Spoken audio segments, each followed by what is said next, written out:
The sun was a merciless hammer in a brassy sky, beating down on the cracked, thirsty earth of the plains. It baked the dust into a fine powder that rose in choking clouds with every turn of the wagon wheels, with every weary step of the oxen. The air was thick, shimmering with a heat that promised no relief, only the continued, grinding misery of the westward journey.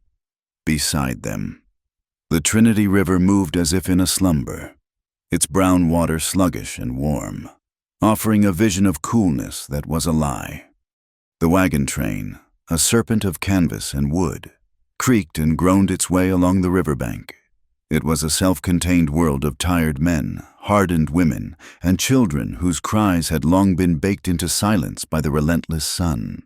They were bound for the promise of Oregon, a promised land that felt a universe away from this sweltering purgatory. It was a boy, sent to fetch water, who saw her first, a heap of rags and misery huddled by the reeds. Half hidden in the long shadows of a lone cottonwood, he stopped, his wooden bucket dangling from his hand, and stared. He had never seen a person look so thoroughly broken.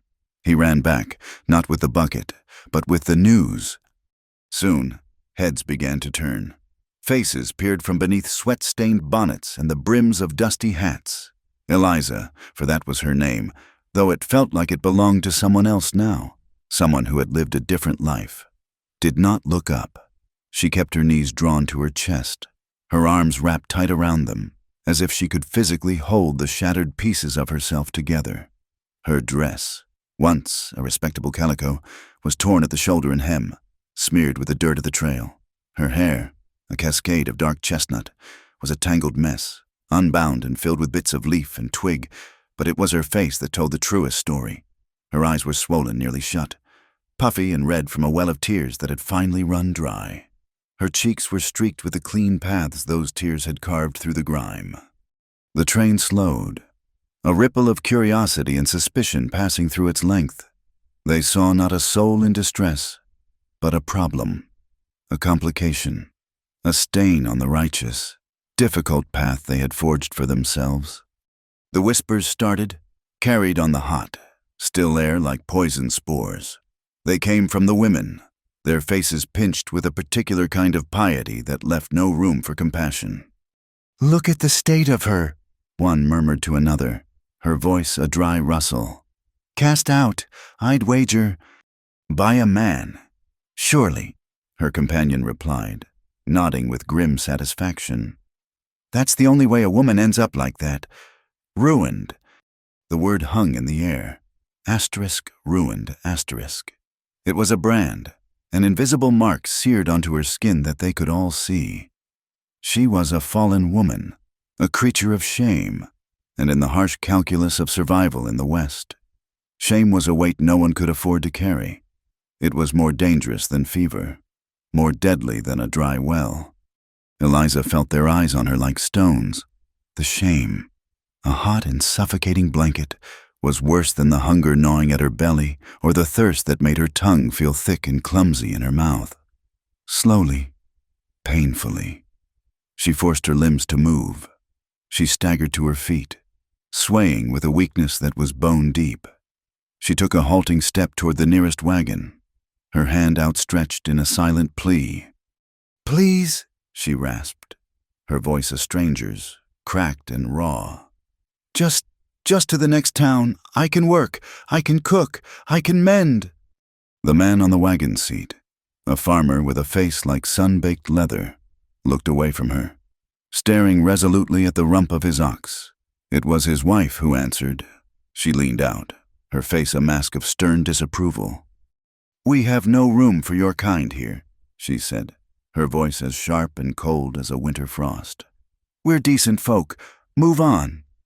"But I have nowhere," Eliza began, her voice trembling. "That's your burden to bear, not ours," the woman snapped, and with a flick of the reins, the wagon lurched forward, leaving Eliza standing in its dusty wake. She tried again at the next wagon, and the one after that. The reactions were all the same. Averted eyes, shakes of the head, doors of canvas flaps pulled shut. They shooed her away like a stray dog. their fear of her disgrace a palpable thing. She was a mirror reflecting a fate they all dreaded, and they could not bear to look. The train, her last hope of civilization and safety, began to pick up its pace, eager to leave her and her shame behind, a piece of refuse discarded on the riverbank. The creak of the wheels grew fainter, the sounds of life and community receding until all that was left was the buzz of insects and the mournful sigh of the wind through the cottonwood leaves. She was alone, utterly, terrifyingly alone. The sun began its slow descent, painting the western sky in brutal strokes of orange and crimson. The heat of the day began to bleed out of the land, but the chill that replaced it was no comfort. It was the cold of desolation, of a world indifferent to her suffering. Despair, a thing she had been holding at bay for days, finally broke through her defenses. A black and rising tide. Her hand, trembling, fumbled inside a small, worn leather pouch tied at her waist. Her fingers closed around the smooth, cool handle of a small knife. It wasn't much. A simple whittling knife her father had given her years ago. "A woman needs to be able to protect herself, Ellie," he'd said, his voice warm and kind. A memory from a life that felt like a dream. Protect herself. The irony was a bitter acid in her throat. She drew it out. The small steel blade caught the last rays of the dying sun, glinting a blood red. She stared at it, her breath catching in her chest. It would be so easy. A quick, sharp solution to a life that had become an agony. An end to the hunger, the shame, the crushing weight of being unwanted. An escape from the memory of a man's false promises and the subsequent, brutal rejection from her own family, who had cast her out to save their own precious name. No more whispers. No more averted eyes. Just silence. She raised the blade, the tip wavering as she held it to the soft skin of her wrist. A single, hot tear escaped her eye and traced a slow path down her cheek. She saw the veins, a faint blue map beneath her skin. She thought of her mother's hands, kneading dough. She thought of the smell of rain on the dusty soil of her childhood home. She thought of the simple, foolish girl who had believed in love and promises. And she couldn't do it. A sob, ragged and guttural, tore itself from her throat. It wasn't a spark of hope that stayed her hand, nor a sudden will to live. It was something far more primal, fear, a deep, animal terror of the unknown, of the final, irreversible act. The knife fell from her nerveless fingers, landing with a soft thud in the dirt. She collapsed back onto the ground, the last of her strength gone, and gave herself over to the despair. She was too much of a coward to live, and too much of a coward to die. The magnificent, violent sunset bled across the sky, its fiery colors reflected in the still, dark water of the river. It was a spectacle of terrible beauty, and Eliza sat watching it, a small, forgotten figure in the vast, gathering twilight. The air grew colder, raising goosebumps on her arms. The hunger in her stomach was a dull, constant ache. The shame was a shroud she wrapped around herself, heavier than any blanket. She sat there, not moving, as the last of the light faded and the stars began to poke through the deep indigo of the sky. She would sit here until the cold or the hunger or a predator from the wilderness came to claim her. It made no difference. It was the sound of a horse's steady hoofbeats that finally broke the silence, pulling her from her stupor. They were slow, unhurried, coming from the west, from the direction the wagon train had gone. She tensed, her heart a frightened bird beating against her ribs. A bandit? An Indian? A figure emerged from the deepening gloom, a tall man on a powerful dark horse. He was a silhouette at first, broad-shouldered and solid against the last glow of the horizon. He rode closer, and the horse stopped a few yards from her. He didn't dismount, he simply sat in the saddle, looking down at her. She couldn't see his face clearly in the twilight, only the dark shape of a hat and the rugged line of his jaw. He was silent for a long moment, his gaze taking in her torn dress, her bare feet, her wretched state. Eliza braced herself for a question, a sneer, a demand. She had no more words, no more pleas left in her. But he didn't speak. He didn't ask her name, or what had happened, or why she was sitting by a river in the middle of nowhere as night fell. His silence was not threatening, nor was it pitying. It was observational, as if he were assessing a stray calf or a broken fence post. He shifted his weight in the saddle, reached behind him, and untied a thick wool blanket from his bedroll. With a flick of his wrist, he tossed it through the air. It landed in a heap at her feet. The gesture was so unexpected, so practical and devoid of sentiment, that she could only stare at it. He gathered his reins, his horse shifting its weight, ready to move. His voice, when it finally came, was as rough as gravel, a low rumble that seemed to be dragged from deep in his chest. It was a voice unused to pleasantries, a voice that dealt in facts, not feelings. He spoke only 2 words, a command stripped bare of all but its essential meaning. "Follow me." The horse moved with a steady, ground-eating gait, its hooves a rhythmic thud in the profound silence of the night. Eliza sat behind the stranger, her hands clutching tentatively at the back of his saddle, not daring to touch the man himself. The wool blanket he had given her was wrapped around her shoulders, a coarse but welcome barrier against the creeping chill of the plains. She was weak with hunger and exhaustion, and with every jolt, her head swam. She focused on the broad, dark shape of his back, a solid, unmoving wall that blocked her view of the path ahead. They traveled for what felt like hours, moving through a landscape of ghosts.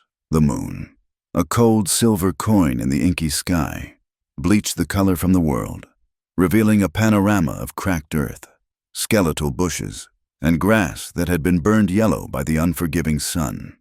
It was a dead land, vast and empty, and it swallowed the sound of their passage whole. Not once did the man speak. He rode with an economy of motion, a stillness in the saddle that spoke of a lifetime spent in such places. He was as much a part of the harsh landscape as the rocks and the thorny scrub. Just as Eliza felt she could hold on no longer, a shape began to resolve itself in the distance, a low, dark smudge against the horizon. As they drew nearer, it took the form of a small cabin, a barn, and a few lonely corrals. It was less a farm and more a last, defiant outpost against the crushing emptiness of the wilderness. There were no welcoming lights in the windows, no smoke curling from the chimney. The place seemed to be holding its breath. He brought the horse to a halt near a water trough and dismounted in one fluid motion. He stood for a moment, expecting her to do the same, but her limbs were stiff and unresponsive. With a sound that might have been a sigh or an impatient grunt, he reached up, his large, rough hands closing around her waist. He lifted her from the horse as if she weighed nothing and set her on the ground. Her legs buckled, and she would have fallen if not for his hand steadying her arm.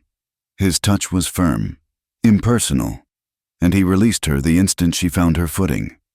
He led the horse toward the barn without a backward glance, leaving her to stand alone in the moonlight. She looked at the cabin.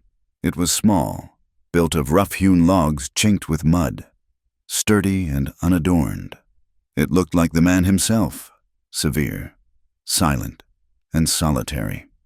A wave of fear, cold and sharp, washed over her. She had followed a complete stranger into the depths of nowhere, for all she knew. She had just traded a slow death on the riverbank for a much quicker and more violent one here.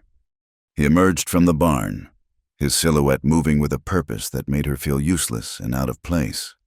He walked to the cabin, pushed open the heavy plank door, and disappeared inside. A moment later, a faint, yellow light flickered to life. He reappeared in the doorway, a dark shape against the glow. He didn't call to her or beckon. He simply waited, taking a deep breath, her heart hammering against her ribs. Eliza forced herself to walk toward that small square of light. It felt like stepping toward the edge of a cliff. The inside of the cabin was one room, spare and meticulously clean. A stone fireplace stood cold at one end.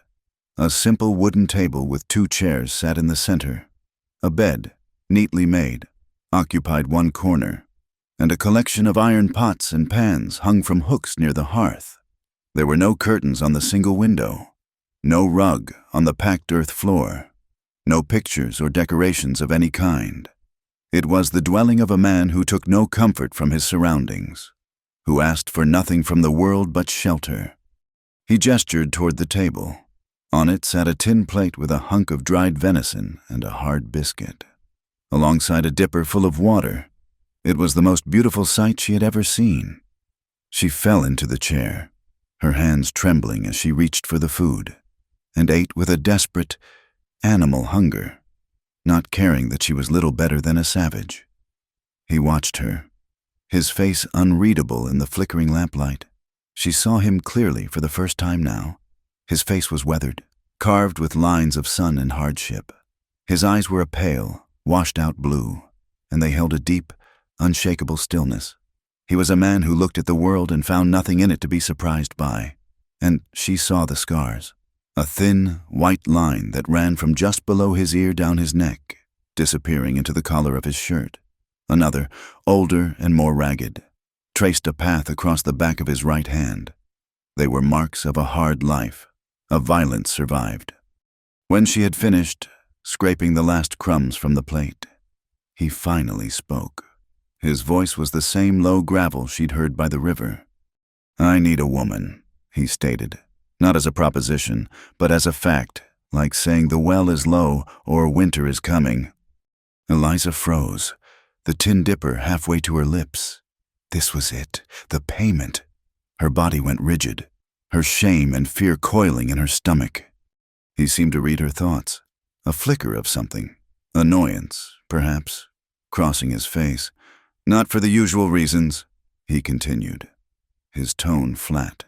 "This ranch needs 2 pairs of hands. It's too much for one. I won't ask about your past. I don't care who you are or where you came from. You can stay. You'll have a roof, food, protection. In return, you'll work, and you'll be my wife. On paper." Eliza stared at him, dumbfounded. The words made no sense. Wife on paper.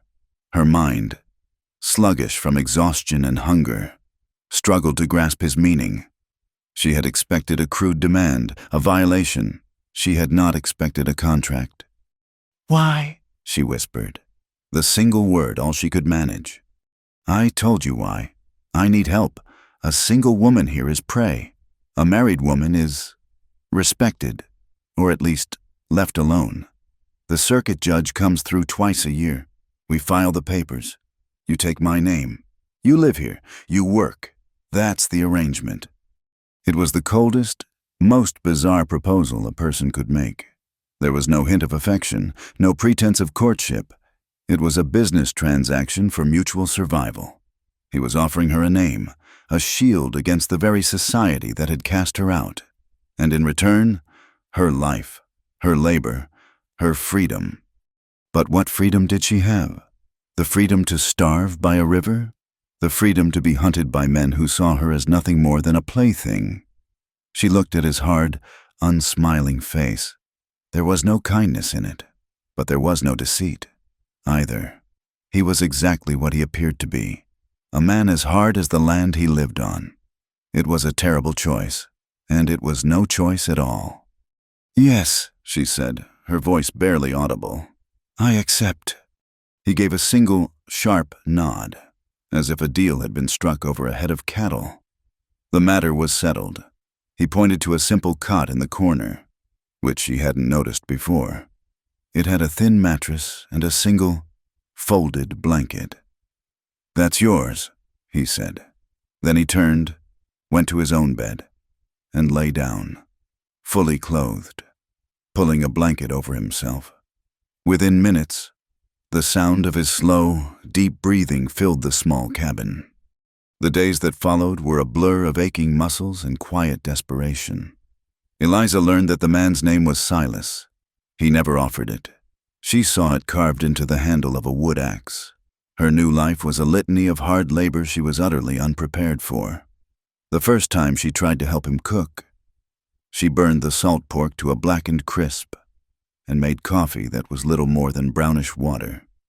Silas didn't get angry. He simply took the skillet from her, threw the burned meat to a stray dog that haunted the edges of the property, and cooked the next meal himself, his movements efficient and practiced. He was teaching her through silence. He showed her how to muck out the stable, how to draw water from the deep, cold well without snapping the rope, how to mend a fence with wire, how to split firewood with a heavy, dangerous axe. Her hands, once soft, became calloused and raw. Her back ached with a pain so constant it became a part of her. She was clumsy, inept, a creature of the town trying to survive in the wild, and she felt his silent judgment in every task she failed. But he was not cruel. He was simply absent. They moved around each other in the small cabin like ghosts, their conversation limited to the most basic of necessities. "The flour is low. I'll be checking the north fence. It will rain tonight." The silence was a vast, empty space between them, and Eliza, in her loneliness, began to fill it with observations. She learned he had lived here a long time. She learned he was a man of rigid routine, rising before the sun and working until long after it had set.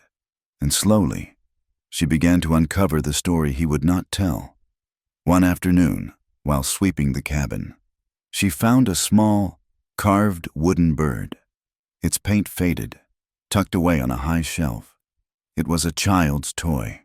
Another day, searching for rags in a wooden chest at the foot of his bed, she found them, a woman's belongings, a simple silver-backed brush, a faded ribbon, a pair of small, worn leather shoes.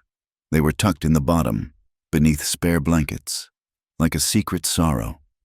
The final piece of the puzzle lay on a small, wind-swept hill behind the cabin. 2 graves, marked by simple wooden crosses, weathered by the sun and wind. One was larger than the other. There were no names carved on them, but Eliza knew. She knew with a certainty that settled in her heart like a stone. This was the source of the emptiness in him, the reason his house felt like a tomb, the root of the profound stillness in his eyes. He was not just a man who lived alone. He was a man who was haunted. Their strange, celibate arrangement continued. He never touched her. He never even looked at her with anything resembling desire. She was a tool, a piece of the farm's machinery, and he treated her as such.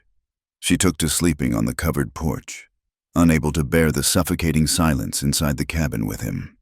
The hard wooden planks were preferable to the tension. She would lie on her cot, wrapped in her blanket, and watch the stars, feeling as if she were the only woman left in the world. One night, a few weeks into her stay, she was startled from a light sleep by a sound. It came from inside the cabin, a low, choked moan that rose in pitch until it became a raw, agonized cry. "No, Sarah, no, don't take him, not my boy." Eliza sat bolt upright, her blood running cold. It was Silas. His voice was unrecognizable, torn apart by a grief so terrible it was inhuman.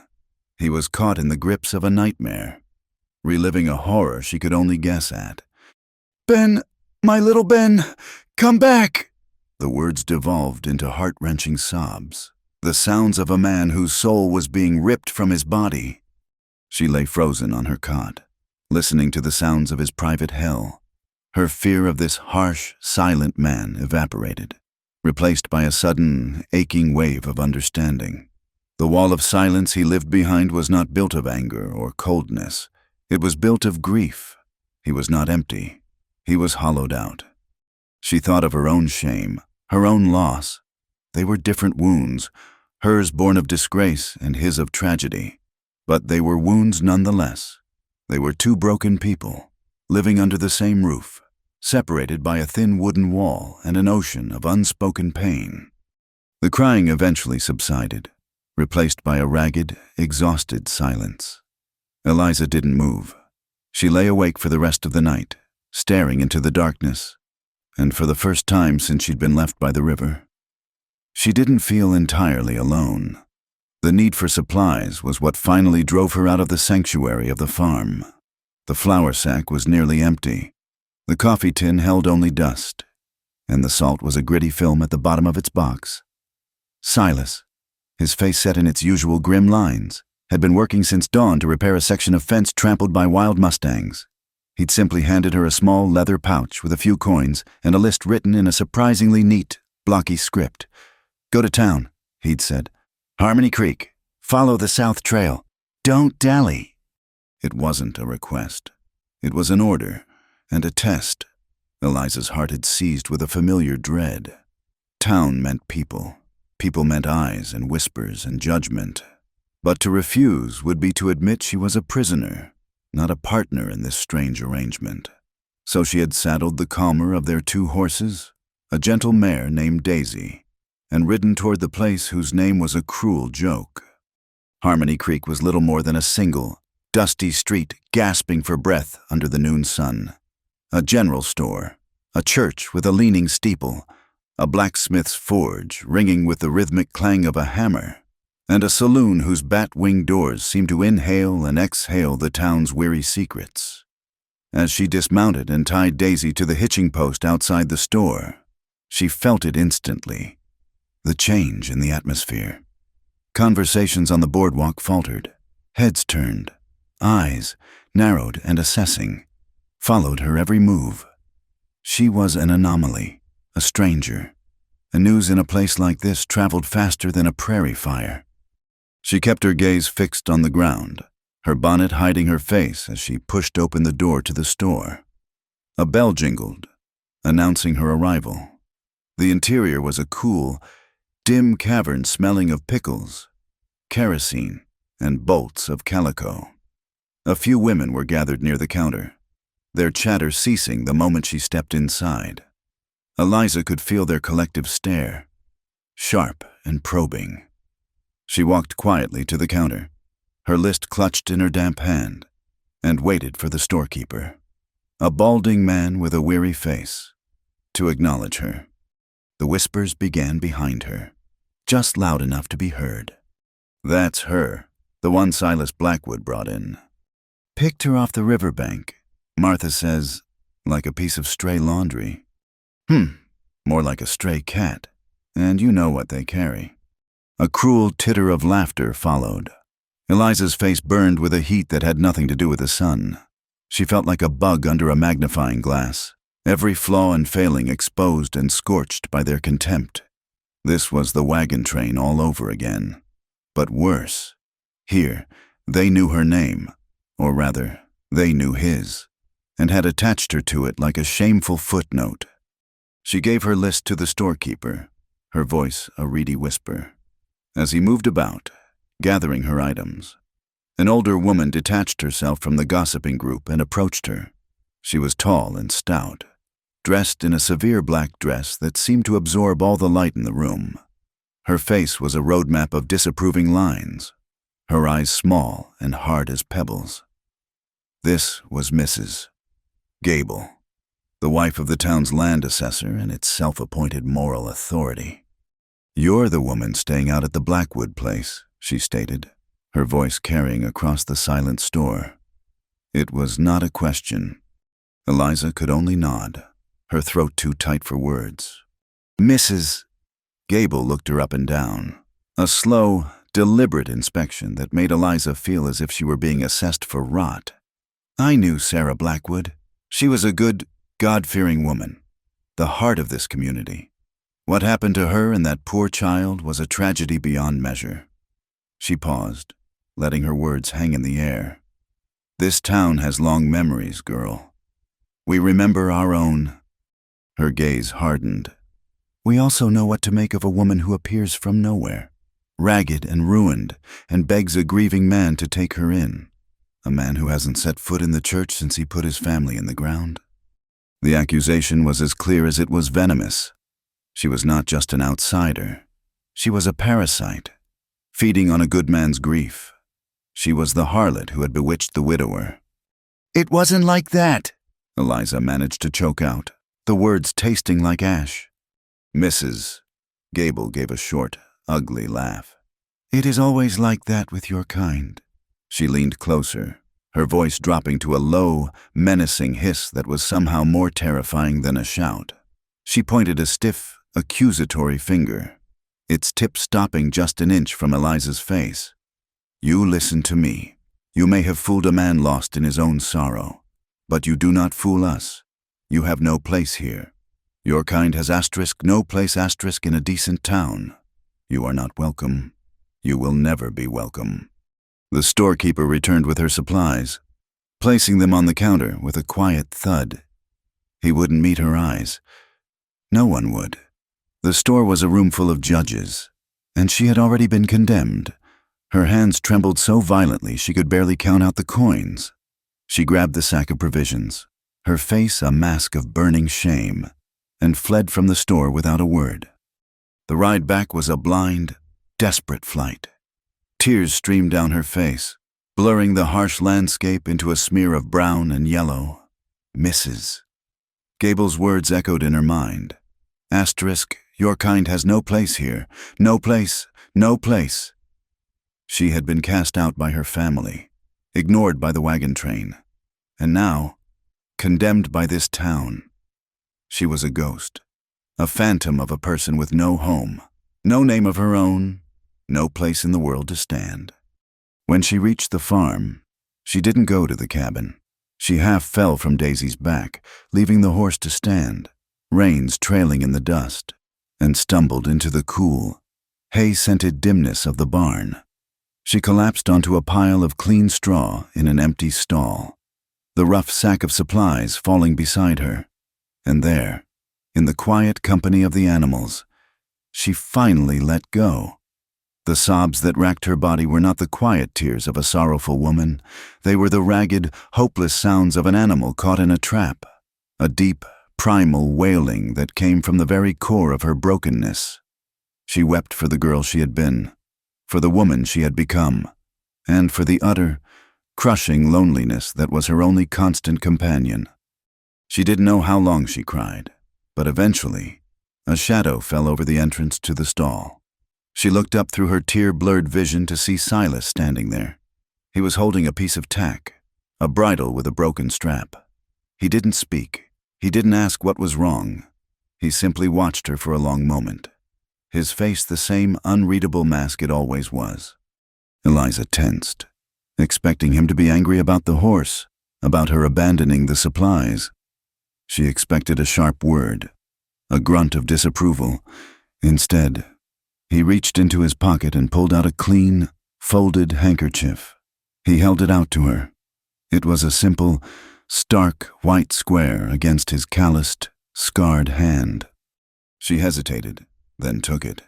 The cotton was soft and cool against her hot, tear-stained face. He didn't leave. He didn't pry. He simply walked over to a wooden bench just outside the stall, sat down, and began to work on the broken bridle with a sharp knife and a leather punch. The rhythmic scrape of the knife, the soft clicks of his tools, were the only sounds besides her own ragged breathing. He was just there, a silent, steady presence in her storm of grief. He didn't offer comfort in words, for he had none to give. Instead, he offered her his silence, a quiet vigil that said more than 1,000 empty platitudes ever could. He was not judging her. He was not pitying her. He was simply waiting out the storm with her. The sun began to set, casting long, golden shafts of light through the cracks in the barn walls. Her sobs had subsided into shuddering breaths. The silence stretched, no longer empty, but filled with a strange, unspoken understanding. It was his quiet solidarity that finally broke the dam inside her. "My father arranged it," she said, her voice raw and hoarse. Silas's hands stilled for a second, then resumed their methodical work. He didn't look at her, but she knew he was listening. "A marriage, to a man twice his age, Mr. Abernathy. My family, we had debts. This was the only way. I was told he was a good man, a respected man." She stared at the dusty floor, the memories rising like ghosts. He was cruel. He had a coldness in him. On our wedding night, he laughed at me. He told me he had only married me for my name, for the appearance of respectability. His heart belonged to someone else, a woman in a town far away, someone my family would never have approved of. He said I was just a part of a business deal. She wiped her face with the back of her hand. We joined a wagon train heading west, where he owned land. I tried to be a good wife. I tried to earn his respect, but he treated me like furniture, like a piece of baggage he was forced to carry. Then one night, he was gone. He took his horse, his money, and he rode off in the night, back east to her. He left a note with the wagon master saying I had shamed him, that I was no longer his concern. The wagon train left me by the river the next morning. They said they couldn't take on another mouth to feed, especially not one like me. She finally finished. The whole ugly story laid bare in the dusty air of the barn. She had said the unsayable, confessed the source of her profound shame. She waited for his reaction, for disgust, for pity, for the cold withdrawal of his presence. He finished mending the strap, testing it with a firm tug. He set his tools aside, stood up, and finally turned to look at her. His pale eyes seemed to see right through her, past the dirt and the tears, into the very heart of her. He was quiet for a long time, the silence stretching until it was taut. Then he spoke. His voice was low and held a resonance she had never heard before. "I don't need you to be good," he said slowly, deliberately. "I just need you to be true." The word struck her with the force of a physical blow. Asterisk good. Asterisk. That was what the world demanded. Mrs. Gable, her family, the people on the wagon train, they all wanted her to be asterisk good asterisk, to be clean and respectable and unblemished. But Silas, he was asking for something else entirely, something harder and something more honest. Asterisk true. Asterisk. He was asking for the reality, the unvarnished person beneath the shame. And in that one sentence, he offered her something she thought she would never feel again: absolution. That night, they sat by the fire in the cabin. A small stew bubbled in a pot over the flames. He had not mentioned her story again, and she had not offered any more details. But the silence between them had changed. The vast, empty chasm had shrunk. It was still there, but it was no longer impassable. She watched him as he stared into the flames, his face a mask of flickering light and shadow. She saw the lines of grief around his eyes, the tension in his jaw. She saw his loneliness, a mirror of her own. For weeks, she had been afraid of him. Then, she had begun to understand him. Now, for the first time, she felt a connection to him, a fragile thread woven from shared pain and his unexpected acceptance. Slowly, hesitantly, she reached out and laid her hand on his forearm. His entire body went rigid at her touch. His head snapped toward her, his eyes wide with a surprise that momentarily erased their haunted stillness. She held her breath, ready to pull back, her heart pounding. But he didn't move away. He just looked at her, then down at her small, trembling hand on his scarred, powerful arm. He held himself so still he might have been carved from stone. They sat like that for a long, silent moment. The only sounds the crackle of the fire and the whisper of the wind outside. The distance between them, the space they had so carefully maintained, dissolved in the warmth of that single, simple touch. He turned his body slightly toward her. The lamplight cast a soft, golden glow, softening the hard planes of his face. He lifted his free hand, not to push her away, but to gently, tentatively, cup her jaw. His thumb brushed against her cheek, a touch so rough and yet so tender it made her gasp. He leaned in, and she saw in his pale eyes a maelstrom of emotions she couldn't name: longing, sorrow, a desperate hunger for another human soul. His lips met hers. It was not a gentle kiss. It was rough, clumsy, the kiss of a man who had forgotten how. It was chapped lips against hers, the taste of wood smoke and coffee, and a deep, bottomless loneliness. It was hesitant and demanding all at once, but beneath the coarseness, there was a raw, powerful emotion that resonated through her. It was the desperate, unspoken confession of two broken people, finding in each other not a cure, but a solace, a moment of shared warmth in the vast, cold darkness of their lives. The circuit judge, a man named Elias Thorne, was as thin and dry as the law books he carried in his saddlebags. He set up a makeshift court in the saloon twice a year, the smell of stale whiskey and sawdust serving as the scent of justice on the frontier. Silas and Eliza stood before him on a Tuesday morning, the saloon unnaturally quiet, a few curious onlookers nursing their drinks and watching from the tables. The ceremony, if it could be called that, was brutally efficient. Judge Thorne squinted at them over his spectacles, asked for their names, and read the requisite legal pronouncements in a monotone drone. There were no flowers, no well wishes, no talk of love or forever. It was a transaction, the formalizing of a contract struck in desperation on a riverbank. Silas answered the judge's questions in his usual clipped tone. Eliza's own voice was a near inaudible whisper when her turn came. She signed her name, Eliza Abernathy, on the ledger, then hesitated for a fraction of a second before striking it through and writing, with a hand that shook slightly, Eliza Blackwood, It was done. She had a new name, a legal shield. She was no longer a ghost. Silas paid the judge the small fee from his leather pouch. There were no handshakes, no congratulations. As they turned to leave, a silence fell over the saloon, the weight of a dozen pairs of eyes on their backs. Eliza kept her gaze down, her one desire to get out of this town, to return to the isolation of the farm where she was, if not happy, at least safe. They were almost to the door when a man's voice, thick with liquor and malice, cut through the quiet. "Well, I'll be damned. Look what the river coughed up." Eliza froze, her blood turning to ice in her veins. She knew that voice. It belonged to a drover named Jed, a coarse, brutish man who had traveled with the wagon train for a few weeks, the one who had looked at her with a leering familiarity after Mr. Abernathy had abandoned her. She turned slowly, her heart a cold, heavy stone in her chest. Jed was leaning against the bar, a half-empty glass in his hand, a smirk twisting his unshaven face. His eyes, small and piggish, raked over her, taking in her clean but simple dress, the way she stood beside Silas. "You clean up good.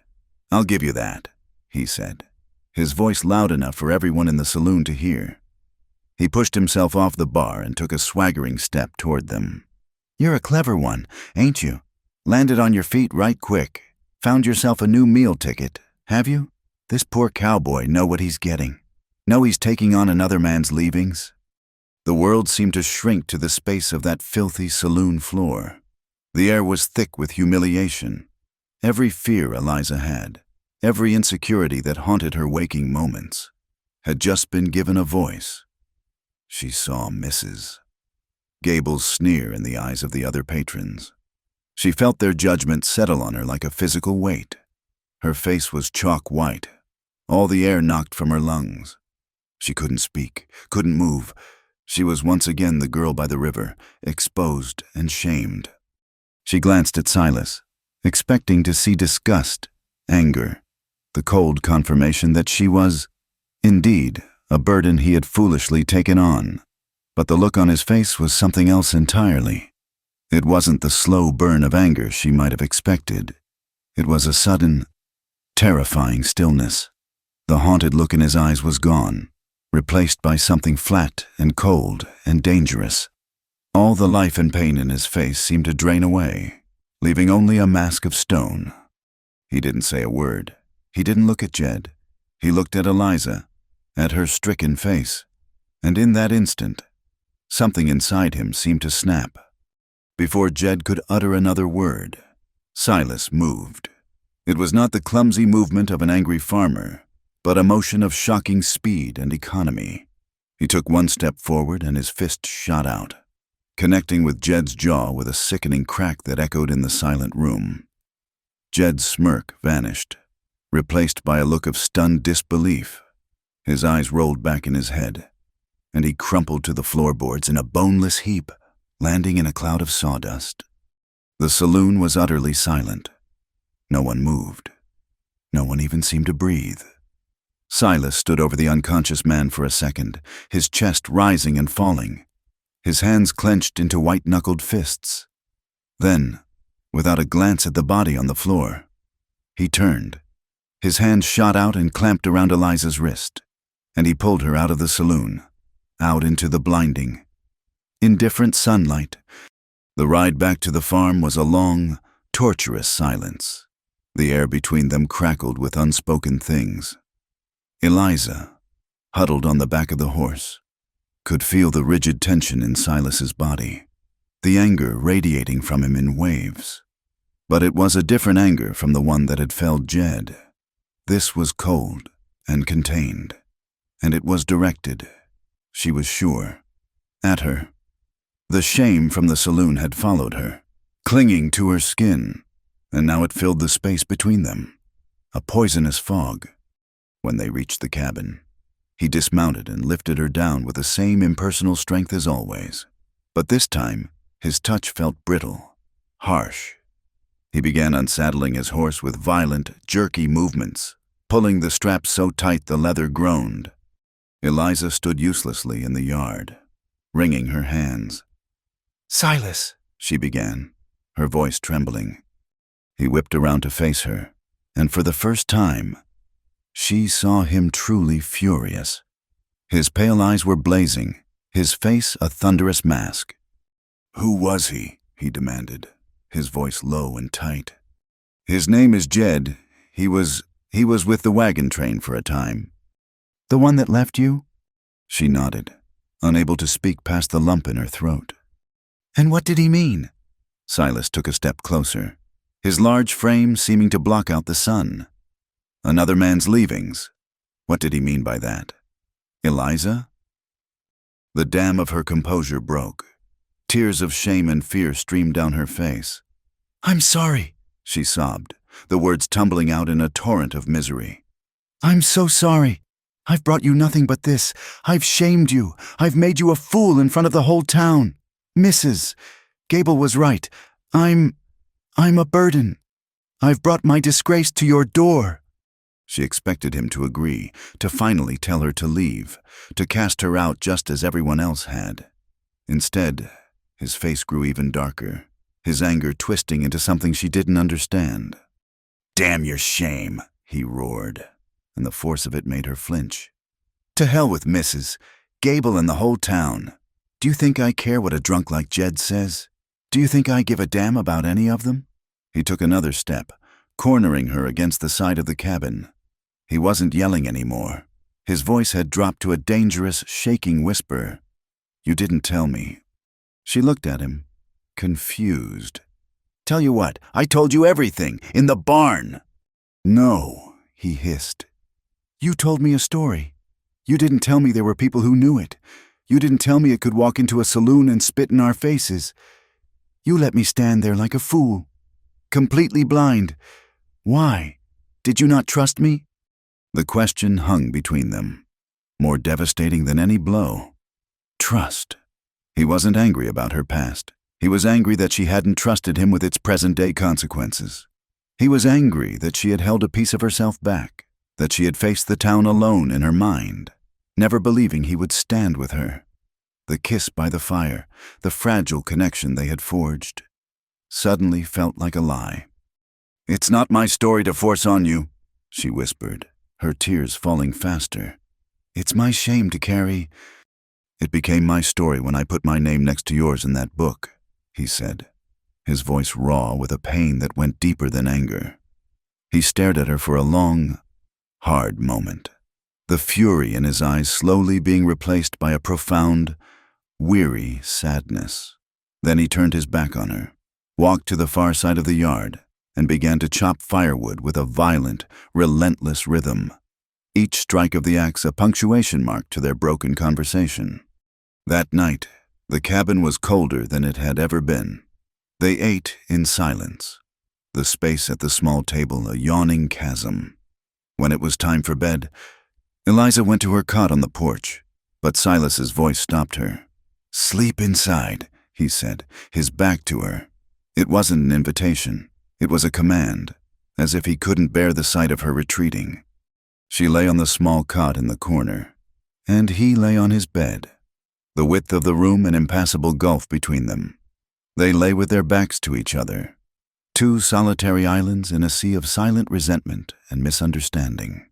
Eliza stared into the darkness, her heart aching with a fresh and terrible loneliness. She had thought, for a brief time, that she had found a place to belong. Now she knew she had only found another place from which she could be cast out. She cried silently, her tears soaking the thin pillow. Sometime in the deepest part of the night, in that still gray hour just before dawn, she was pulled from a fitful sleep. A sound, a choked whisper, had pierced her dreams. She lay perfectly still, listening. "Sarah, don't leave me." It was Silas, caught in the grip of his old nightmare. But this time, it was different. He shifted, the ropes of his bed creaking, and then she felt it, a warmth at her back. He had moved in his sleep, crossing the room to her small cot, driven by some deep, unconscious instinct. Before she could react, his arm came around her, pulling her back against the solid wall of his chest. His body was warm and tense with the remnants of his dream. He buried his face in her hair, his breath hot against her neck. His voice was a ragged, sleeping murmur, the words torn from a place of pure, unguarded fear. "Don't leave me again," he whispered.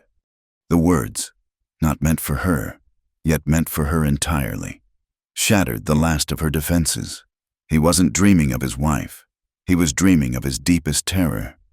He was dreaming of loss, the defining tragedy of his life, a wound so deep that it bled into everything. His anger that afternoon hadn't been about trust, not really. It had been about fear, the fear that her past would come and take her away from him, that he would be left alone, again. A single tear slipped from her eye and traced a path to the pillow. All the anger, all the shame, all the misunderstanding between them melted away in the face of this raw, desperate confession. She was not a burden to him. She was an anchor, something to hold on to in the storm of his grief. Slowly, she turned in his arms to face him. His eyes were closed, his face etched with the pain of his dream. She lifted a trembling hand and gently touched his cheek. His skin was rough with stubble, his jaw tight even in sleep. At her touch, his eyes fluttered open. They were cloudy with sleep at first. Then they focused on her, and a wave of emotions passed through them. Confusion, then awareness, then a deep aching vulnerability. He didn't pull away. He didn't speak. He just looked at her, his arm still wrapped around her, holding her close. In the pale, pre-dawn light filtering through the window, they were no longer a man and a woman bound by a contract. They were two souls, stripped bare of their armor, their wounds exposed to each other in the quiet intimacy of the night. He lowered his head, and this time when he kissed her, it was not the rough, clumsy kiss of their first encounter. It was a kiss of profound, desperate need, a silent question that she answered by kissing him back, by pouring all of her own loneliness and longing into the embrace. His calloused hand moved from her face to her shoulder, his touch hesitant, almost reverent, as he pushed aside the coarse fabric of her nightgown. Her breath hitched, a flicker of old fear. The memory of Mr. Abernathy's cold, cruel hands made her stiffen. Silas felt it instantly. He stopped, pulling back slightly to look into her eyes, giving her the chance to say no, to stop him. But looking into his face, seeing the raw need and the gentle restraint warring there, she felt no fear. She saw a man as broken as she was, a man who was asking not to take, but to share, to connect, to drive away the loneliness for one single night. She gave him a small, almost imperceptible nod. It was all the permission he needed. His touch was tentative at first, then grew more confident as her fear melted away, replaced by a yearning she hadn't known she possessed. For Eliza, it was a rediscovery of her own body, not as a thing to be used and discarded, but as a source of solace and connection. For Silas, it was an awakening from a long, cold slumber, a flood of feeling into the hollow, empty spaces of his heart. Their coming together was not an act of practiced passion. It was a clumsy, desperate, beautiful collision of two people starved for warmth. It was the frantic, fumbling release of years of pent-up grief and solitude. It was the fierce, unspoken promise that, at least for tonight, in the safety of each other's arms, they would not be alone. It was a silent, fervent prayer against the darkness, a desperate, shared plea for belonging. The intimacy forged in the pre-dawn darkness was a fragile, tender thing, a new seed planted in scorched earth. But the world outside the cabin walls had no respect for such delicate beginnings. The sun, which had once been a source of life, had become their tormentor. Day after day, it rose in a cloudless, metallic blue sky and beat down upon the land with a relentless, punishing fury. The drought had come on slowly at first, a week of mist rain, then two. Now it was a season, an epic of thirst. The creek that bisected their property shrank from a gurgling stream to a string of stagnant, muddy pools. The earth in the cornfield, once dark and loamy, was a mosaic of deep, thirsty cracks. The corn stalks themselves were yellow, brittle skeletons, their heads bowed in a posture of final defeat. The well, their lifeline, grew shallower each day, the bucket coming up with less and less of the cool, precious water they needed to survive. The physical hardship seeped into the small cabin, poisoning the air. The heat was suffocating, the future a terrifying, shimmering haze. Eliza saw the strain etch new, deeper lines into Silas's face. He worked tirelessly, from before dawn until long after dusk, his body a taut line of tension. He'd dig at the creek bed, searching for a hidden spring, or spend hours reinforcing the cover on the well, as if he could physically shield their water from the sun's greed. He grew more silent than ever. The words he did speak, clipped and sharp, honed to a fine edge by worry. Their new closeness frayed under the strain. The nights were still a refuge, a time when they would wordlessly seek each other out, two lonely souls clinging together against the vast, dark emptiness. But the days were filled with a gnawing anxiety that left little room for tenderness. They were partners in survival, and survival was a grim, all-consuming business. One evening, after a meager supper of dried meat and the last of the shriveled potatoes from their root cellar, Eliza could bear the silent tension no longer. She had been thinking all day, her mind circling their predicament like a vulture. There had to be a way. "Silas," she began, her voice quiet in the oppressive stillness. He was staring into the cold hearth, his thoughts 1,000 miles away. He looked at her, his pale eyes weary. "There are men, ranchers, south of here," she said, choosing her words carefully. "Men with deep wells, who are selling water by the barrel. If we could just buy enough to save the animals, to get us through until the rains come." "With what?" he cut in, his voice flat. "The few coins we have left won't buy a week's worth of water." This was the moment she had been dreading. "I know," she said, her hands twisting in her lap.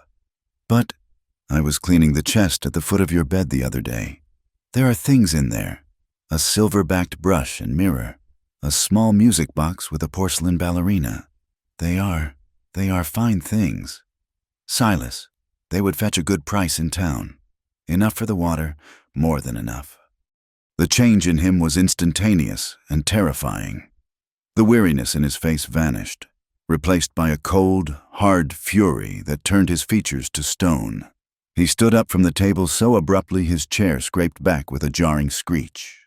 "No," he said, his voice a low, dangerous rumble. "But Silas, we have no choice," she pleaded, rising to face him. "The cattle are already growing weak. Your horse is losing weight. We need that water." "I said no," he repeated, his voice louder now. "You will not touch them. You will not speak of them." "Why?" she cried, her own frustration rising to meet his anger. "Why are you choosing to let everything die for the sake of a few trinkets? They are just things." "They are not just things," he roared, and the force of his voice struck her like a physical blow. He took a step toward her, his large frame radiating a cold, intimidating rage. "They were hers. They were Sarah's. They are all I have left of her." The words hung in the air between them, a declaration of allegiance to a ghost. In that moment, Eliza was no longer his wife, his partner. She was an outsider, a usurper who had trespassed on sacred ground. The fragile intimacy they had built felt like a fantasy, a lie she had told herself. She was second place to a memory, and she would always be second place. "So you would rather let us starve?" she asked, her voice shaking with a pain that was sharper than any hunger. "You would rather hold on to the dead than fight for the living? Do I mean so little to you? Does this asterisk?" She gestured around the small, stark cabin that had become her world. "Mean nothing?" "You don't understand," he bit out, turning away from her, unable to meet her eyes. "You have no right?" "No right?" she echoed in disbelief. "I have every right. I am your wife. I work this land with you. I bleed for it just as you do. I have a right to want us to survive." "Leave it alone, Eliza," he warned, his back still to her, his shoulders rigid. But she couldn't. The injustice of it, the cold slap of his rejection, was too much to bear. "I won't," she said, her voice rising. "I won't stand by and watch you choose a ghost over me." He whipped around, his face a mask of pure, undiluted agony. "Then leave," he snarled, the words torn from him, from that deep, wounded part of his soul that he kept locked away. "If you can't respect what's mine, then leave." He didn't mean it. She knew, even in her own blind fury, that he didn't truly mean it. It was the howl of a man in unbearable pain. But the words, once spoken, could not be taken back. They struck her heart like a physical spear. "Fine," she whispered, all the fight draining out of her, leaving only a hollow, aching void. "Fine." She turned and walked out of the cabin door, out into the suffocating heat of the evening. She didn't know where she was going.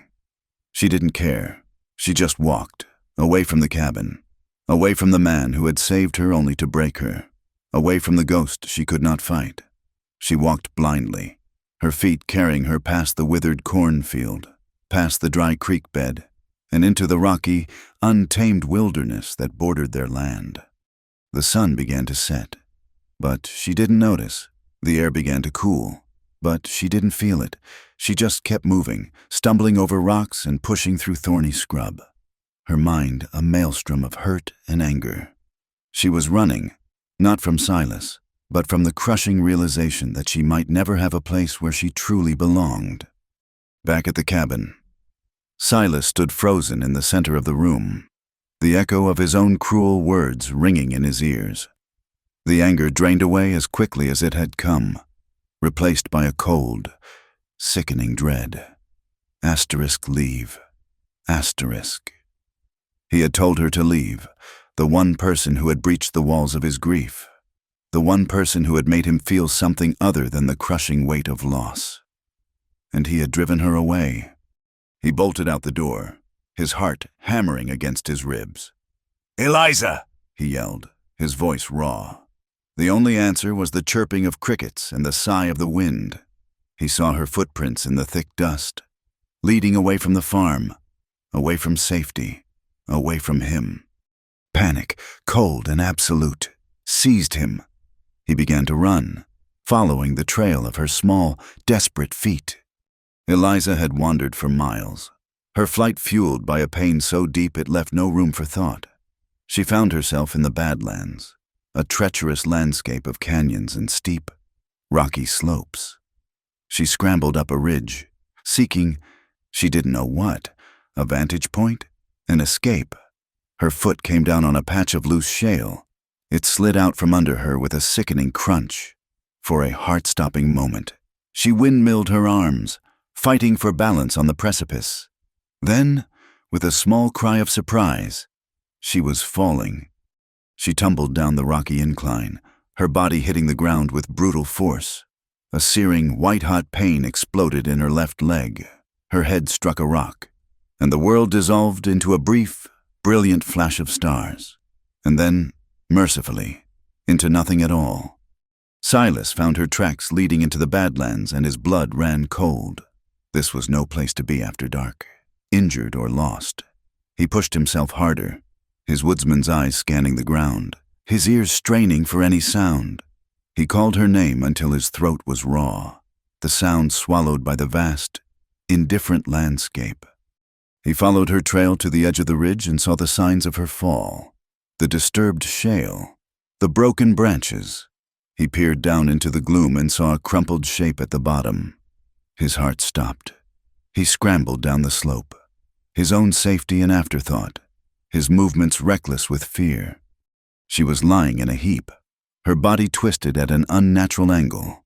Her leg was clearly broken, the bone jutting against the skin of her calf. A dark stain of blood matted her hair on one side. She was so still, so pale in the moonlight. For one terrible, sanity-shattering moment, he thought she was dead. He thought the curse that followed him, the one that took everyone he loved, had taken her too. He dropped to his knees beside her, his trembling hands hovering over her, afraid to touch her. "Eliza," he whispered, his voice breaking. He pressed his fingers to her neck, praying, and then he felt it, a pulse, faint, thready, but it was there. She was alive. Relief so powerful it was paralyzing, washed over him, followed by a new, urgent wave of fear. She was badly hurt. He had to get her back, now. He gently gathered her into his arms, his touch infinitely careful. Her head lolled against his shoulder. She was lighter than he ever would have imagined. The journey back was a living nightmare.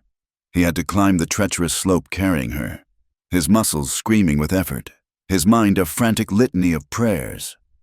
The most direct path back to the cabin lay across the river that was, by all rights, nearly dry. But as he approached its banks, he heard a low, angry roar, a flash flood, a storm, miles away in the high country, had unleashed a torrent of water, and it was now surging down the narrow channel, a churning, debris-filled monster where a trickle had been hours before. He could spend hours going around to the shallow crossing, hours she didn't have. He looked down at Eliza's pale, unconscious face, and he made his choice. Holding her tight against his chest with one arm, he waded into the raging water. The current slammed into him, a solid wall of force that nearly ripped him from his feet.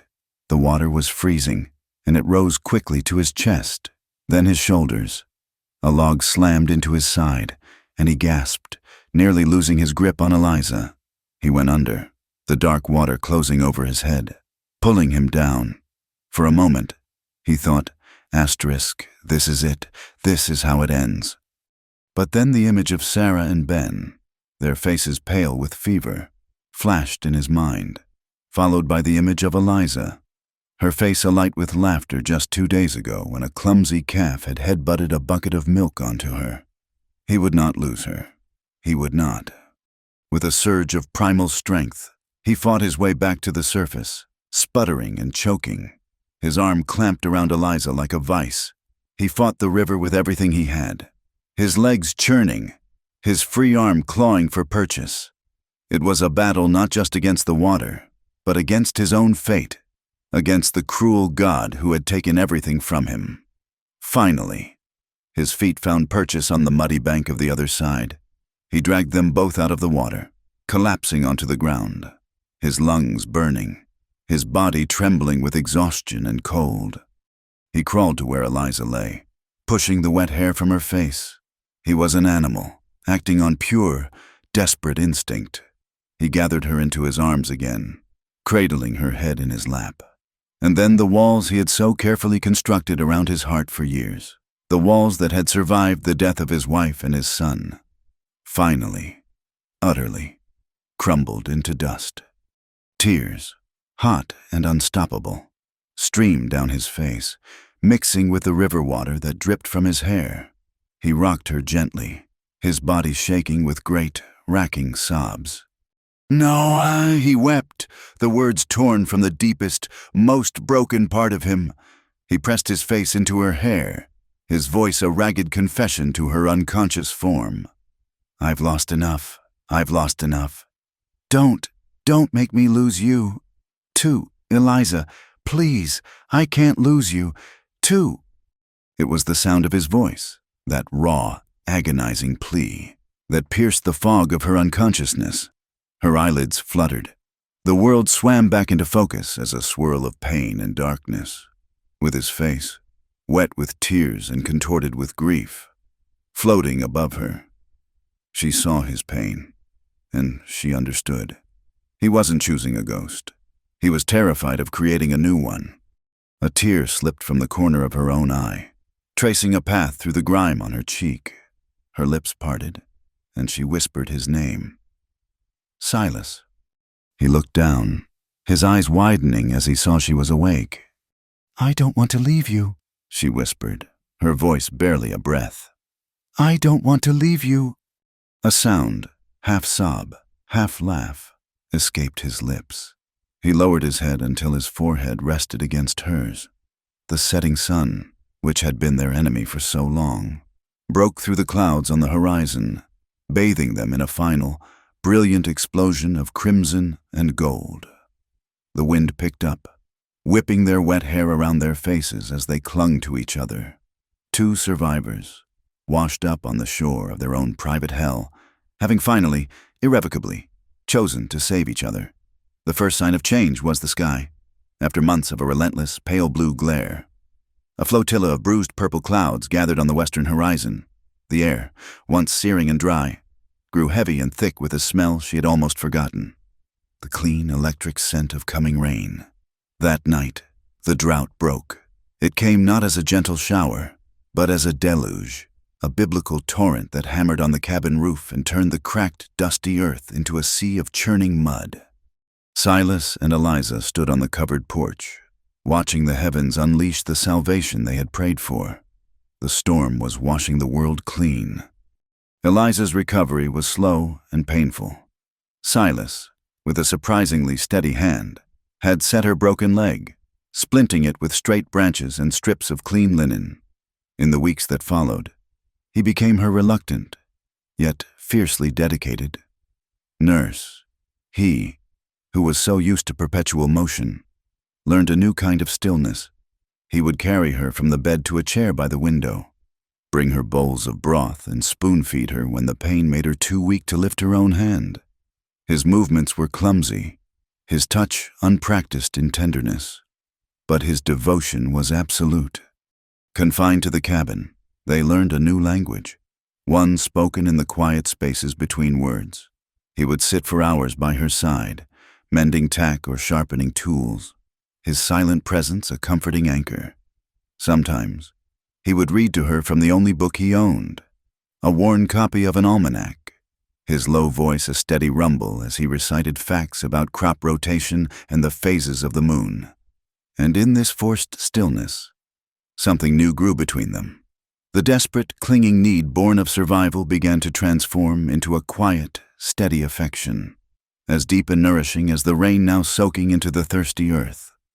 When she was finally able to limp around the yard with the aid of a crude crutch, they began the work of rebuilding their lives from the ground up. The rain had been a blessing, but it had also washed out sections of fence and flooded the small barn. Together, they worked. He would do the heavy lifting, and she, sitting on a stool, would sort seeds, mend harnesses, and offer a second pair of eyes. They were a team, their movements falling into a natural, unspoken rhythm. They cleared the ruined corn and planted a late-season crop of beans and squash, their hands moving in tandem as they pressed the seeds into the damp, dark soil. They were not just planting a garden, they were planting a future. The grim, silent tension that had once defined their existence was gone, replaced by an easy companionship. One evening, Eliza, now cooking their meals with a newfound confidence, let her attention wander and badly scorched a pan of bacon. The cabin filled with acrid smoke. In the old days, such a failure would have sent her into a spiral of shame.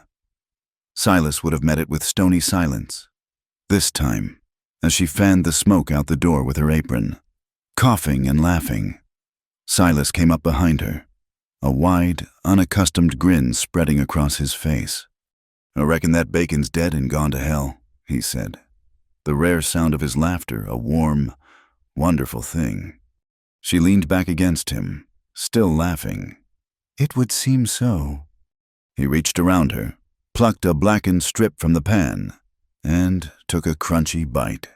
"Tastes like charcoal and regret," he announced solemnly, and they both dissolved into another round of laughter. The simple, shared joy of it a balm on their souls. Another day.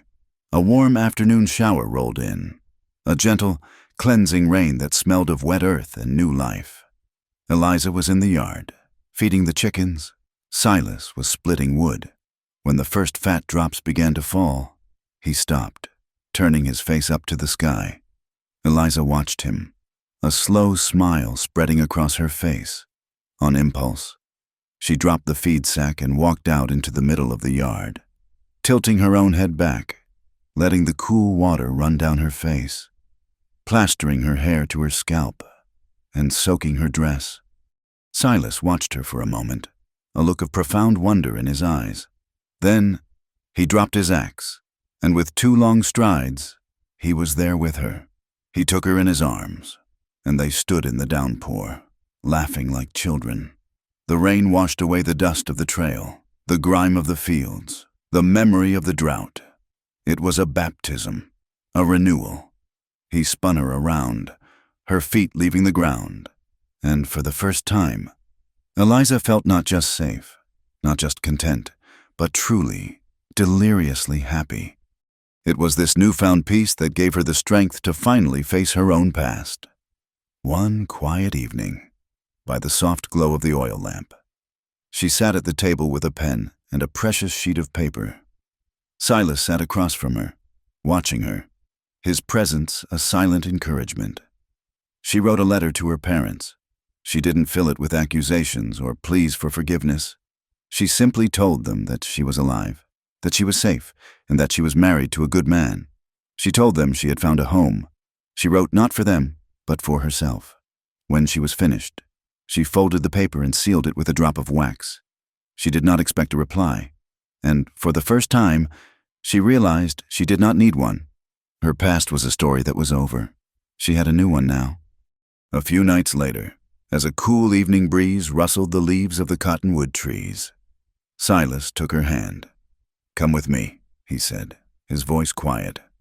He led her out of the cabin and up the small, wind-swept hill behind the house, the one she had only ever glanced at from a distance. The sun was setting, painting the sky in soft shades of rose and lavender. He stopped before the 2 weathered, wooden crosses. For a long moment, he was silent, his hand holding hers in a tight grip. "This is where they are," he said, his voice thick with an emotion he no longer tried to hide. "Sarah, and our boy, Benjamin." Eliza's heart ached for him, for the unimaginable pain this small patch of earth represented. She squeezed his hand, offering her silent support. He took a deep, shuddering breath. "Sarah, she was like the sunshine. She could make anything grow. She loved this land. Ben, he was all laughter. He would chase the butterflies right here on this hill." He looked at Eliza, his pale eyes shimmering with unshed tears. "When I lost them to the fever, I think the best part of me was buried here with them. I didn't know how to live after that. I just existed." He paused, gathering his courage. "I was wrong. What I said to you that day, About her things. I wasn't holding on to them to honor her. I was using them as a shield. I was hiding behind my grief because it was all I had left. It was easier than trying to feel anything else. He met her gaze, his own filled with a deep, sorrowful regret. I'm sorry. Eliza, I'm sorry I held on to the past so long I nearly lost my future. I'm sorry I ever made you feel like you were second best. The confession, so raw and honest, was the final piece of his heart, offered to her freely. Eliza felt a wave of love for this broken, beautiful man so powerful it almost brought her to her knees. She released his hand, bent down, and plucked a single, stubborn purple wildflower that was growing near the graves. She gently laid the flower on the earth of Sarah's resting place. She looked at the simple wooden cross, not with jealousy or resentment, but with a profound and gentle empathy. Thank you, she whispered to the quiet earth, her voice soft as the evening breeze. Thank you for having loved him. Thank you for making him the man he is. She straightened up and turned to face Silas. He was looking at her as if he were seeing her for the first time, his face a mixture of awe and disbelief. He stepped forward and wrapped his arms around her from behind, pulling her back against his chest. He buried his face in the crook of her neck, breathing her in. His lips, soft and warm, pressed a kiss just below her ear, a kiss that was not filled with the desperate passion of their past encounters, but with a deep, abiding, and gentle love. It was a kiss that promised forever. I love you, Eliza Blackwood, he murmured against her skin, the words he had never said, the words she had never dared to hope for. And I love you, Silas, she whispered back, her own tears finally falling. Tears not of sorrow, but of a joy so complete it was almost painful. They stood there for a long time, wrapped in each other's arms as the last of the light faded from the sky and the stars began to appear, silent witnesses to the healing of two shattered souls. Later that night, back in the cabin, the air was different. The ghosts of the past had finally been laid to rest. The space between them was filled not with tension or unspoken grief, but with a peaceful, profound love. He came to her not with the desperate, frantic need of a drowning man, but with the slow, deliberate tenderness of a man who had finally found his harbor. This time it was different. It was not a collision, but a dance. It was slow and gentle, an exploration of not just bodies, but souls. It was the reverent touch of his calloused hands on her skin, the soft murmur of her name on his lips.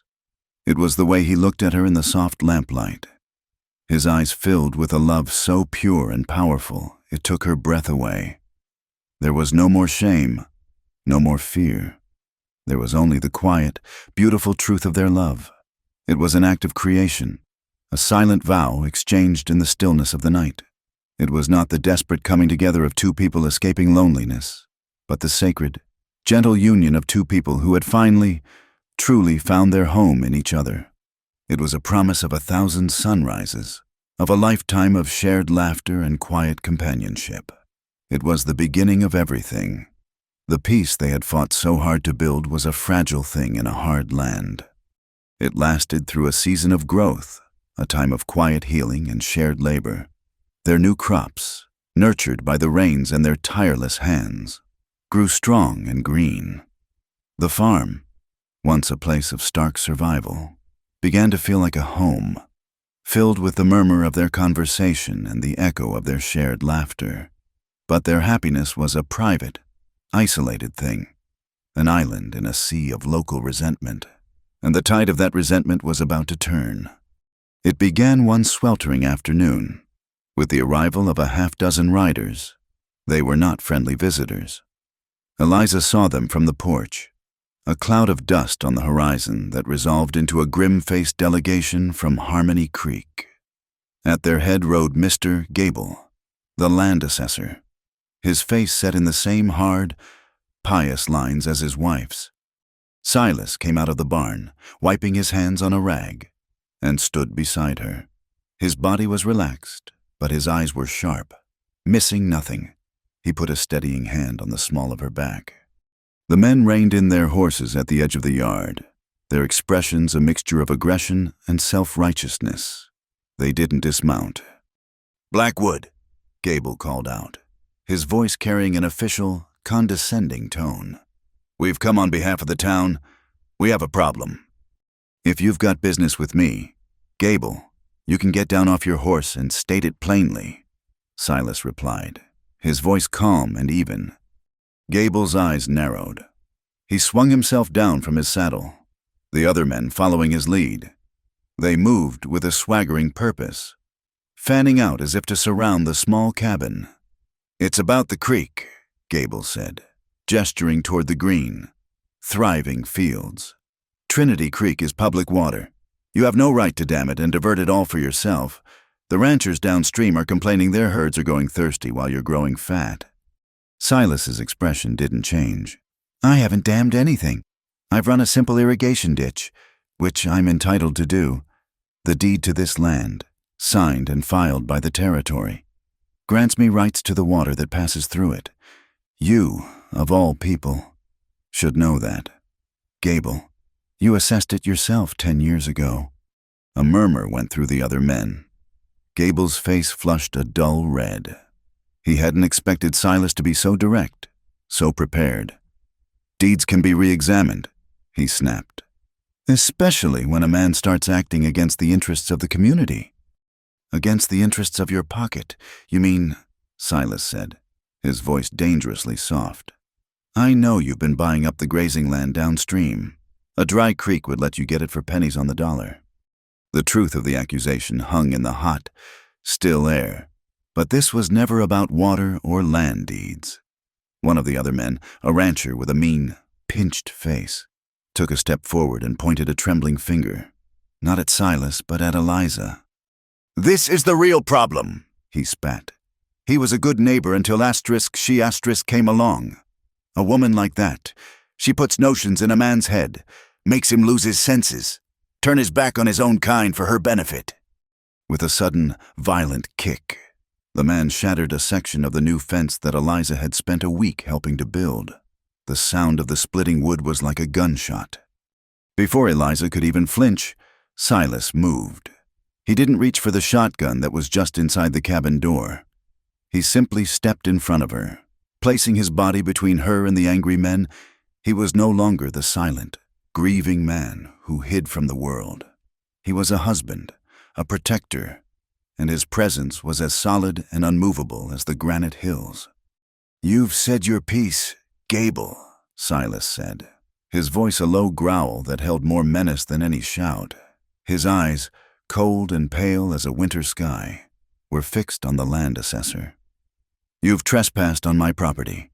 You've damaged my fence, and you have insulted my wife. Now you and your men will get on your horses and ride off my land. Any further business we have will be conducted in front of Judge Thorne, not with mob rule." His authority was absolute. There was no hint of fear or hesitation in him. Only the cold, hard certainty of a man who knew he was in the right and who would die, if necessary, to defend his ground. The other men shuffled their feet, their bravado withering under his gaze. They had come expecting to intimidate a broken widower. They had found a man of iron instead. Gable, seeing he had lost control of the situation, spat on the ground. "You'll hear from the law, Blackwood," he snarled.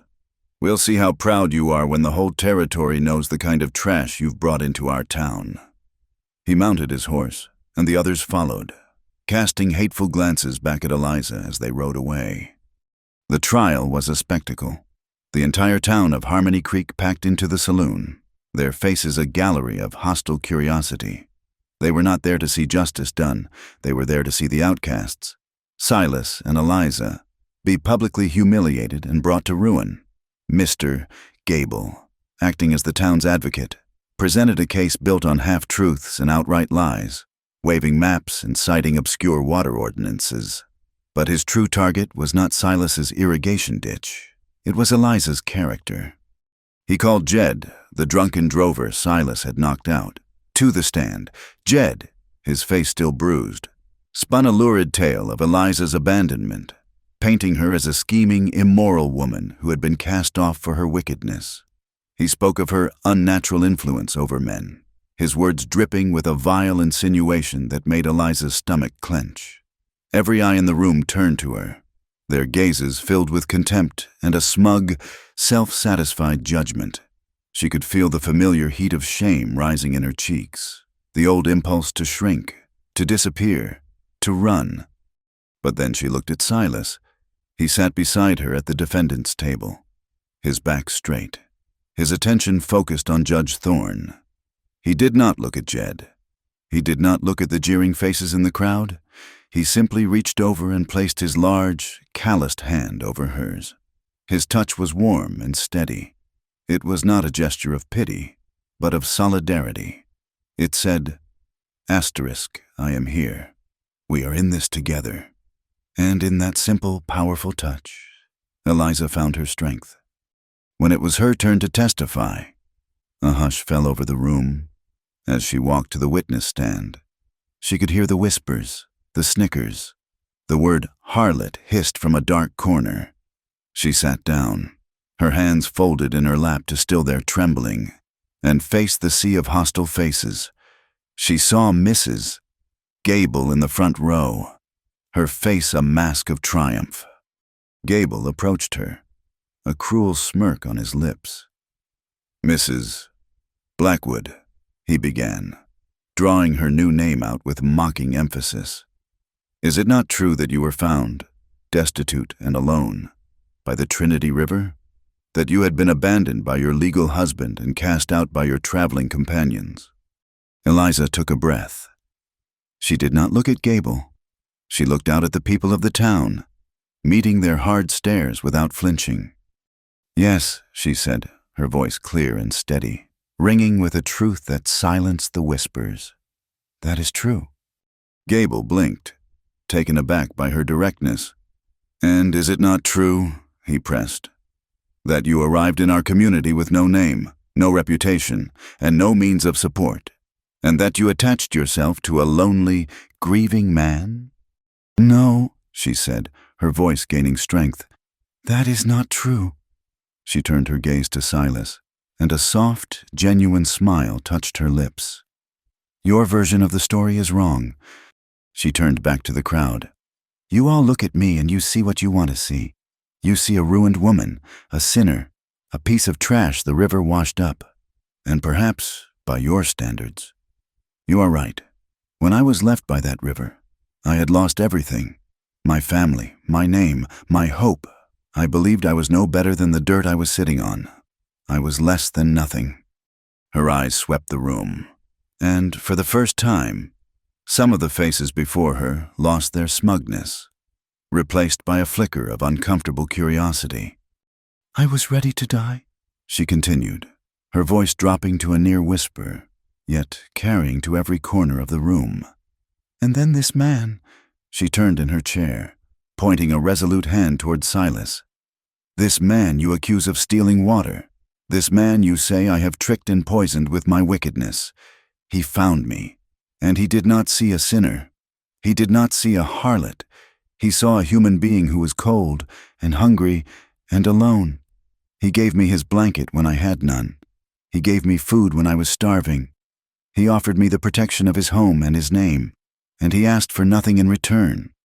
She rose to her feet, her small frame radiating a dignity and power that no one in that room had ever imagined she possessed. "You talk about what is right for this community. Let me tell you what is right. It is right to show compassion to the fallen. It is right to offer a hand to those who are drowning.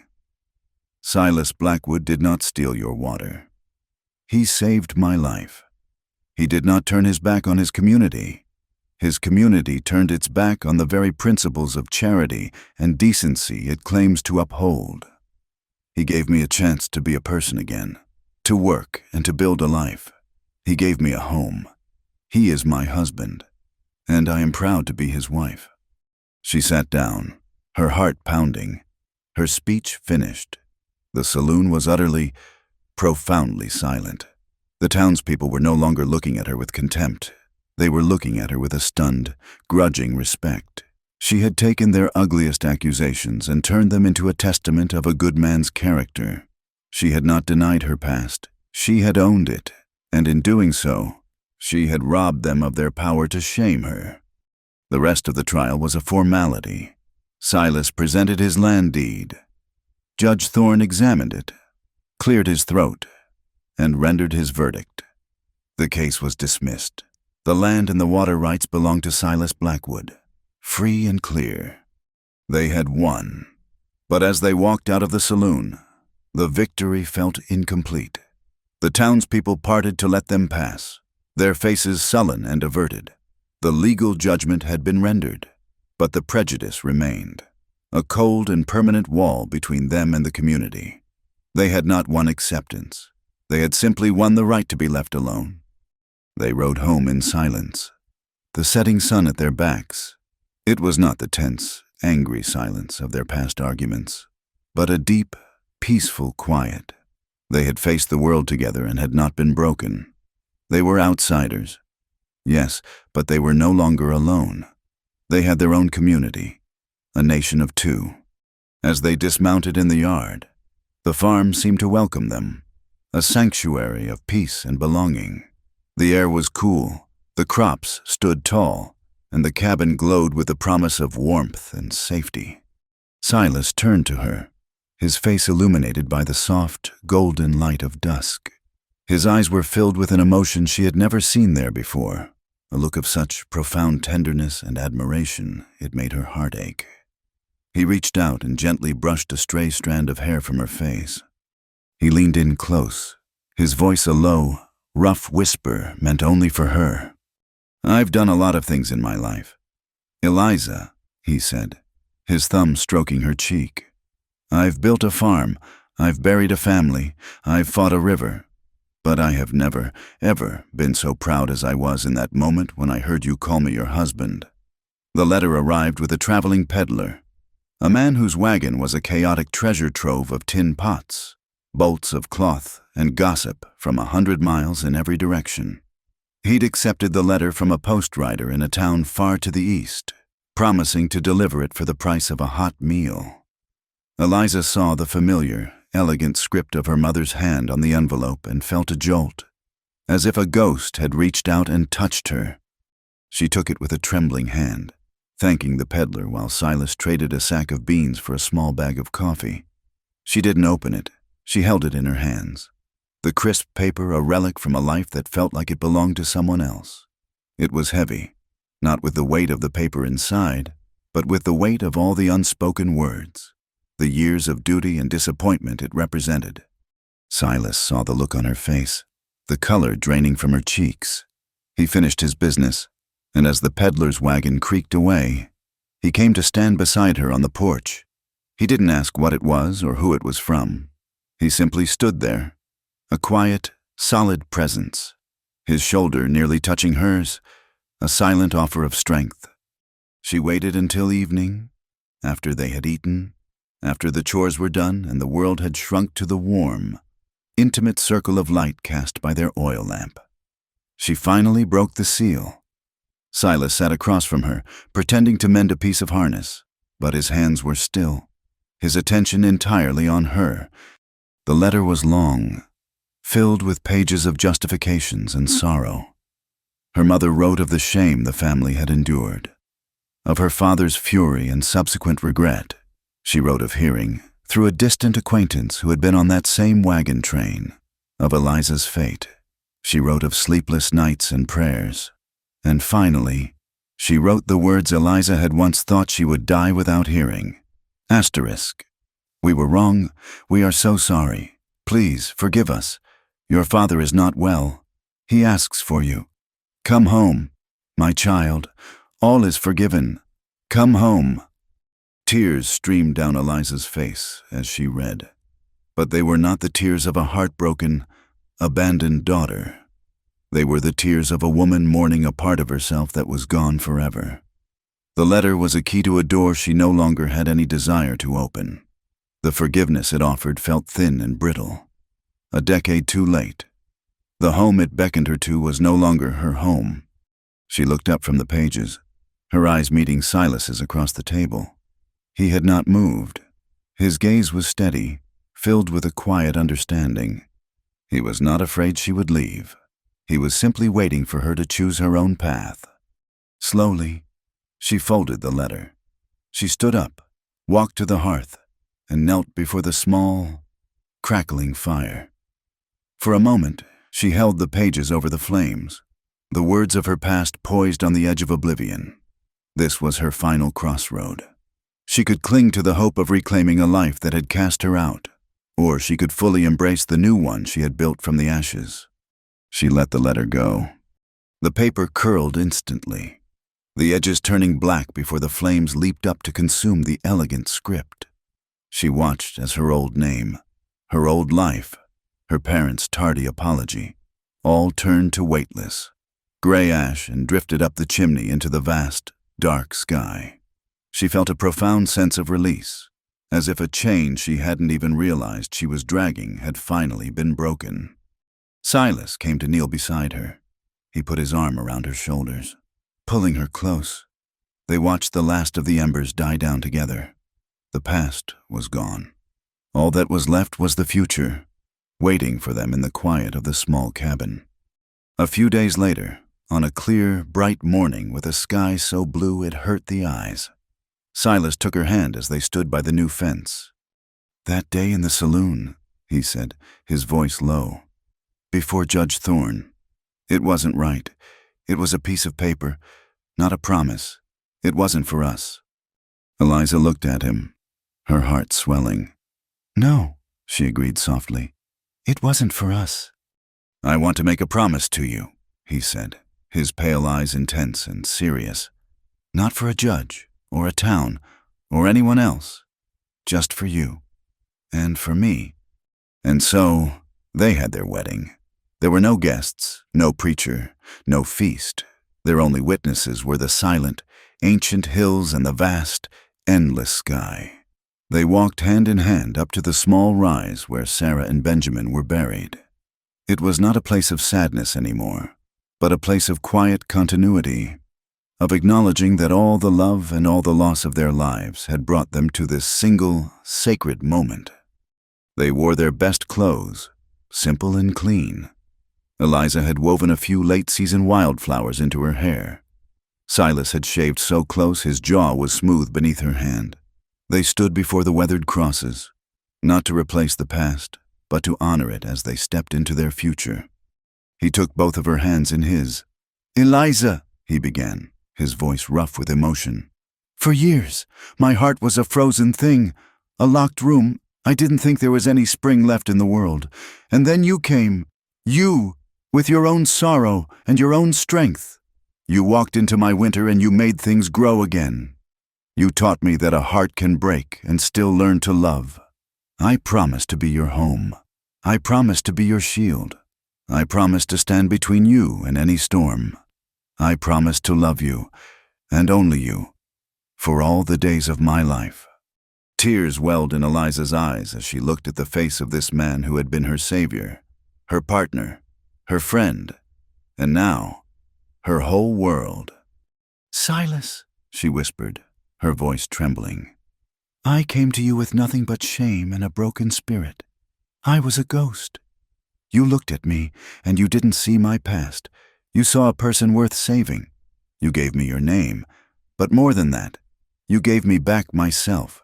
You taught me that a person is not defined by how they fall, but by how they rise. I promise to be your partner. I promise to share your burdens and celebrate your joys. I promise to build this life with you, side by side. I promise to be the keeper of your heart, and to love you, and only you, for all the days of my life." He had no ring of gold or silver.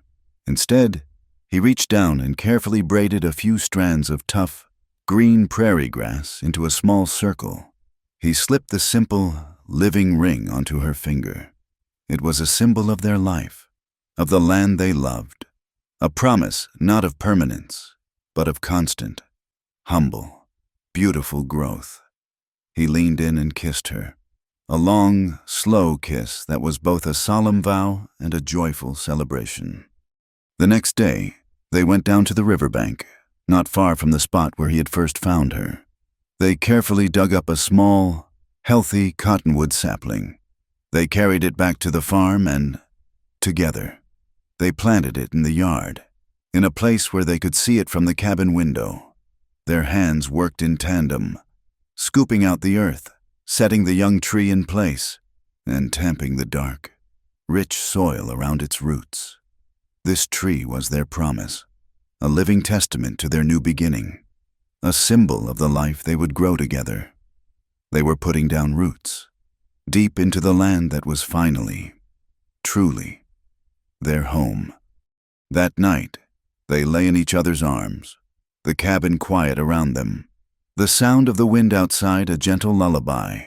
The love between them was no longer a new, fragile thing, but a deep, powerful current that ran through every part of their lives. Eliza lay with her head on his chest, listening to the steady, reassuring beat of his heart. She thought of the long, impossible journey that had brought her here, of the pain and the shame and the despair, and she felt a profound, overwhelming sense of gratitude. "Silas," she whispered into the darkness. "I'm here," he answered, his voice a low rumble beneath her ear. "If I had to live my life over again," she said softly, her words careful and true, "if I had to choose my path, I would still choose to be left by that river. I would endure it all again, if I knew that you were the one who would come to find me." He was silent for a long moment. He tightened his arm around her, pulling her impossibly closer, as if he could absorb her into himself. When he finally spoke, his voice was thick with an emotion so powerful it was almost painful. "You will never be left again. Eliza," he whispered fiercely into her hair. "You were not something that happened to me. You are the person I choose, every day. I will choose you." The final scene of their healing did not come with a grand declaration, but in the quiet light of a spring morning several months later. The world outside was bursting with new life. Their small tree had sprouted tender green leaves. The fields were lush, and the air was filled with the scent of wildflowers and damp earth. Eliza stood by the open window, looking out at the land, at the home they had built. A gentle breeze stirred the curtains. She was wearing one of Silas's old shirts, and it was becoming snug. Without thinking, she placed a hand on her lower belly, a gesture of quiet wonder. Then, her eyes widened slightly, and a slow, beautiful, secret smile spread across her face as she rested her hand there more deliberately. Silas came up behind her, intending to wrap his arms around her for a morning embrace. He stopped when he saw her standing there, her hand resting on her stomach, her face illuminated with a soft, inner radiance. He didn't need to ask. He saw it all in her eyes, in the gentle curve of her body, in the profound peace that surrounded her. His own eyes filled with tears. He stepped forward and gently placed his large, scarred hand over hers, his touch full of awe and a reverence that went beyond words. The ghost of a lost child, the long winter of his grief, finally, truly, gave way to the promise of this new spring. He leaned his cheek against her hair, and they stood together in silence. Two souls who had found each other in the deepest darkness, now bathed in the warm, brilliant light of a new day. The sun streamed through the window, illuminating their faces. Two people who had overcome prejudice, loss, and despair to find in each other not just a home, but a future, bright and boundless and full of life. Thank you for listening to this story. We're curious. Where in the world are you tuning in from? Let us know in the comments below so we can connect with you. If you enjoyed this journey, please consider subscribing to our channel, From Wild West, and share your thoughts. We'd love to hear from you.